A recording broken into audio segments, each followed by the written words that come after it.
Excitement builds in Vancouver for the district's new school. Find out what will make this one different than any other school in the area. Plus, every student, no matter what they're bringing to the table, is able to learn.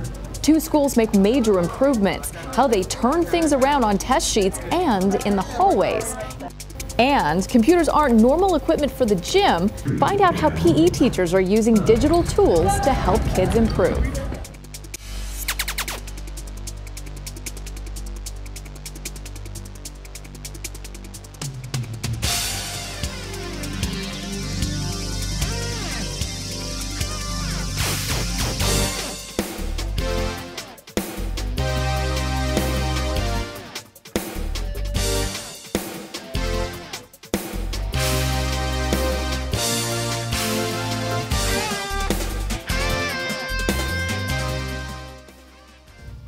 Hello and welcome to In the Know. I'm Coleen Nelson.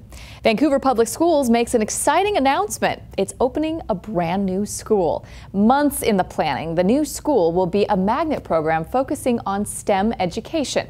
STEM stands for science, technology, engineering, and math. Like at VSAA, the school will teach students in grades 6 through 12. In the first year, the school will accept students entering 6th, 7th, 9th, and 10th grades.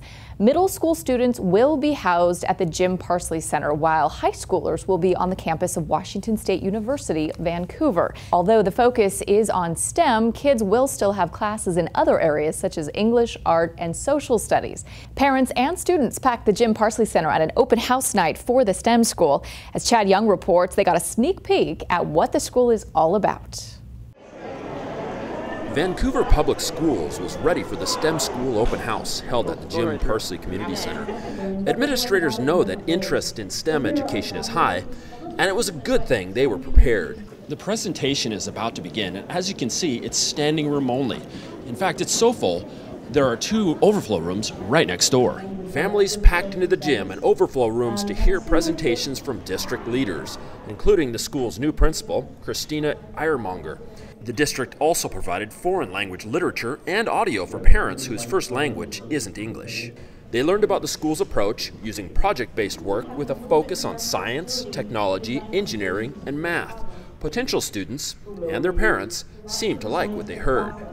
Andreas is interested in joining the STEM program because he's very enthusiastic about skill building. I am interested in science. It's really a fun thing to do because you get to explore new things. I like to do math a lot, and science interests me because you can do different types of projects. It gives me a chance to get into a good college. They're also excited to be a part of history. How would it make you feel to be one of the first students ever at the STEM school? Well, quite frankly, it would be an honor because this is kind of a step towards reforming the education system. Thank you so much for being here. At the end of the night, families placed their applications in a box and crossed their fingers that they would be selected. Each zip code in the district will be granted a certain number of slots, which will be filled by a random drawing. Now, there are a limited number of spots in the lottery, but as you can see, there seems to be no limit to the interest in the STEM school. For In the Know, I'm Chad Young. The deadline for applying for the school is February 13th, so students and parents must hurry. For more information on how to apply, just go to the district's website, vansd.org. We'll have a lot more information on the new STEM school in our next episode of In the Know, so make sure you tune in. 2 VPS middle schools make major academic gains. They did it by changing how they teach and how they support students outside the classroom. Nick Vole has the story. There's no other way to say it nicely. They were in the toilet. Discovery Middle School Principal Chris Olson is talking about her school's test scores. In the 2009-2010 school year, Discovery and Jason Lee Middle Schools ranked among 5% of the lowest performing schools in the state. In an attempt to turn things around, the school district applied for a federal school improvement grant. The grant was denied. Our superintendent had the faith in us to say, well, forget about that. Even without extra funds, administrators and teachers found ways to attack the problem. To address the root causes of low student performance, the district created what it calls the Opportunity Zone, an area with high rates of poverty. At each of the schools in the Opportunity Zone, the district opened family community resource centers. When kids are in poverty, often they don't have all of their needs met at home. And It was not something that schools originally thought that they were in the business of doing, meeting unmet needs from home, but we have to do that in order to get them ready to learn at school. For some students, help comes in the form of tutoring. For others, it's breakfast or shoes. There's no excuses in terms of whether or not students should or can learn. We take the focus here that every student can and will learn, and that it's up to us to try and create those conditions that will help that to occur. For their part, teachers banded together to improve their lessons, sharing what was working and what wasn't in regular meetings. At the same time, Discovery added the International Baccalaureate Middle Years program. Initially, we thought, that's kind of daunting, but it turned out to be a gift. The program offers students more class options and also holds them to higher standards. Kids will rise to the occasion. If you set the benchmark or you set your expectations up here, they will get up there. Both Discovery and Jason Lee also put a big emphasis on school culture. We spend a lot of time on character traits, teaching students what it is to be a student. And they think, this is my school, this is my community, I want my school to look good, so therefore I'm going to do my best at school. The results speak for themselves. Not a single Vancouver public school remains on the list of low performers. Jason Lee came off last year, and this year it was Discovery's turn. Principals at both schools say they're excited about what's next for their students. That mentality of always trying to see how we can get the next student over the line is what drives us, and it's part of the important work that we do here. For In the Know, I'm Nick Vole. Jason Lee's principal, Kurt Scheidel, says that his predecessor, Susan Cohn, deserves a lot of credit for the turnaround. Susan retired last year. The district's success with family community resource centers are getting some national and local attention. The Learning First Alliance, an organization of education professionals, highlighted the FCRCs on its website. The article gives Vancouver Public Schools national exposure in the education community. Locally, the Columbia newspaper gave cheers to VPS in its Cheers and Jeers section. The paper recognized the district for taking a holistic approach to improving children's educational experience.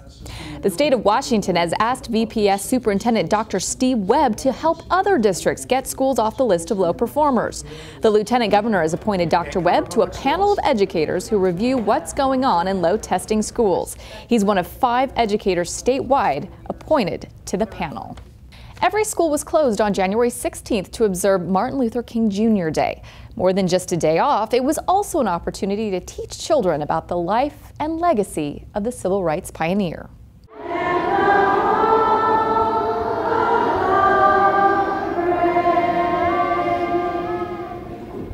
One of the most moving celebrations was at, appropriately enough, Martin Luther King Elementary. Students heard a speech from Vancouver's Mayor Tim Levitt, as well as other honored guests. Students are well versed in Dr. King's message and the impact it had. He was telling people, don't fight, don't throw hatred in there, just get along. Just because you're a different color doesn't mean that you have to hate the person because that person does not look like you. Because if we didn't remember, this world would be really cruel and the white people would still treat us like they used to do back then, but then the law changed and he helped us out. At the assembly, students saw a video on Dr. King's life and learned more about how to apply Dr. King's message of peace in their own lives. On MLK Day, dozens of volunteers, including Mayor Levitt, honored Dr. King's lifetime of public service by planting trees at Burnt Bridge Creek. The annual Unity in the Community event gave community members a chance to do something positive on their day off. Volunteers included students and staff from Vancouver Public Schools, as well as a variety of people from Vancouver and Portland. This was the 3rd year of the event, and thanks to Ed Esparza for sharing his video with us. Over at Jason Lee Middle School, students did their own service in honor of Dr. King. They helped tend the grounds of their school during class periods. We found these students trimming and cleaning vegetation in the school's garden area. Students at Philida Elementary School honored Dr. King with original artwork. The school asked students to create tributes to him and then hung them in what they called the Gallery of Dreams. The name is an allusion to the famous I Have a Dream speech. We asked some of the artists about their inspiration. Well, black or white, we're the same, and how I came up with it is like I'm basically showing that we're the same no matter what skin. It's just skin, it's nothing special. My aunt's a photographer, so we did pictures, and what it meant to me just kind of that it was all about marching with kindness, not fighting. I took a photo of a sunset because I think Martin Luther King Jr. was really kind and sweet, and sunsets are colorful. I have a friend named Macy, and we wouldn't be able to be together if it wasn't for Martin Luther King and his saying about holding hands as black and white as sisters and brothers. The gallery included photos, paintings, collages, and poetry. Art students from across Vancouver get to see their work displayed in a real art gallery downtown. Right next to the historic Kiggins Theatre, the North Bank Gallery hosted a show made entirely of art selected by teachers in the Vancouver and Evergreen districts, as well as a couple of other schools. The show was called Creative Insights and featured paintings, sculpture, photography, and collages. VSAA visual arts teacher Crystal Zeller helped organize the show and says this adds real-world value to the students' education. It's really exciting to see the students here with their parents, proudly displaying their work in the public, which is really what art's all about. We don't make art just to keep it buried in our bedrooms, but to show it to the world and get a reaction and a response. Adding to that real-world experience, students had to mount their own artwork. The North Bank Gallery also has student interns and is looking for more, so just contact the gallery or Crystal Zeller at VSAA for more information. When you think about PE, you probably don't think about computers, but in gyms across Vancouver, teachers are using laptops and software to get kids in shape. It's our We Learn story, where we show you how teachers and students are using technology in the classroom. We Learn correspondent Mark Ray has more. In the classroom, students can spend a lot of time in their seats. But in the gym, it's all about getting up off your feet. And believe it or not, technology can play an important role in keeping students fit. On your mark, get ready, start. The students in Paul Blastic's PE class are taking a fitness test. Today's test is the first of 3 spread out over the term. The scores go into a program called Fitnessgram. You have an online account and weekly log your activities and send it in. Fitnessgram is used by teachers all over Vancouver Public Schools. The software doesn't just keep tabs on the kids to prove they're working out, it actually charts their progress in 4 fitness areas. Some students just want to bench or just work on muscle strength when they're looking at not having flexibility. And if you don't bend, you break. So you want to have the flexibility and you want to have the heart and lung capacity to be able to do those things that you love for a long period of time. For Mr. Blastic, that's what it boils down to, teaching kids how to keep themselves fit, and not just because they're in PE class. We're looking for, healthy, active lifestyles for a long period of time throughout life. To get there, students can tailor their workouts to their own needs and interests. So now this is the students' way of being able to individualize their own fitness plan, because everybody's going to be different. I like the freedom in choosing what you can do for your activity, and I just find it like something cool. When they enter their scores in Fitnessgram, they get numbers and charts that show what's working and what's not. And they can see improvement, or they can see themselves going under, and they need to figure out how to go up. The program and Mr. Blastic can offer different exercises to address weaknesses, which are now easy to identify using Fitnessgram. Fitness is a complex concept. We need all the tools to help us teach that complex concept. Like products from Nike and Adidas, Fitnessgram allows students to connect good old-fashioned hard work and sweat with modern technology. For In the Know, I'm Mark Ray. Parents, the Jim Parsons Community Center offers a great way to keep your kids busy on these rainy winter weekends. The Saturday Adventure Club gives kids a well-rounded day of fun. In the morning, they'll learn how to cook simple and fun dishes right in the kitchen. Then it's off to the center's rock climbing wall and aquatic center. Children ages 6 through 13 are welcome. The cost is just $20 per child for a full 6-hour day. To see the schedule for the next Saturday Adventure Club and to register your child, just go to their website. It's vansd.org/JPC. And you can also register right at the front desk. Students, teachers, faculty, and staff, they are the fabric that make up Vancouver Public Schools, and we wanted to take a closer look at these people who make the district so very unique. In our new segment, the In the Know Snapshot, Elena Buller shows us excellence in the classroom ×2. They're good people, and they're family people. Casey and Matt Greco aren't just brothers, they're identical twins. You hear a lot of things about twins. No, they can't read each other's minds, but being close does come in handy in the classroom. Definitely share a lot of ideas back and forth. They grew up in the district, Elida, Alki to River. And both returned as teachers. You go in the yearbooks at the school and the kids all look at my pictures when I was a student there, and you know, they make fun of my pictures and your picture too. So. Their love for the job started with sports camps, something colleague Mark Kane says has really helped them connect with kids. Well, that and their sense of humor. They're pranksters. That humor is a huge part of them getting along well with kids. As for the brothers, they say a personal connection is paramount. I think kids should kind of know how much fun teachers have. They're not these stuffy people who just like, here's your paper, write it, I'm going to grade it. Yes, sports plays a big role in that. Both were coaches at one time or another. That really helps them see us outside of school and really want to work for us in class. But a little sibling rivalry doesn't hurt either. Like, hey, my kid's scores might be higher than yours this time, like my class, and then he's like, no way. And so that argument with the test scores on who did better, stuff like that. But the best part of being identical twins?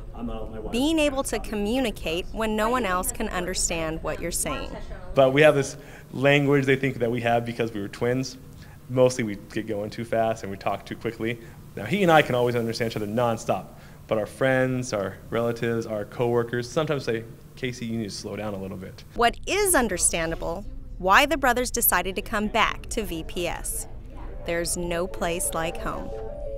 We probably at least call each other once a day to see what each other's doing. For In the Know, I'm Elena Buller. Thanks, Elena. And we plan on taking a lot more snapshots, but we need some help from you. If you know someone, a student, teacher, staff member, or even a volunteer who makes their school great, be sure to let us know. Our email address is intheknow@vansd.org. Tell us who you think deserves some recognition and why. We can't wait to hear from you.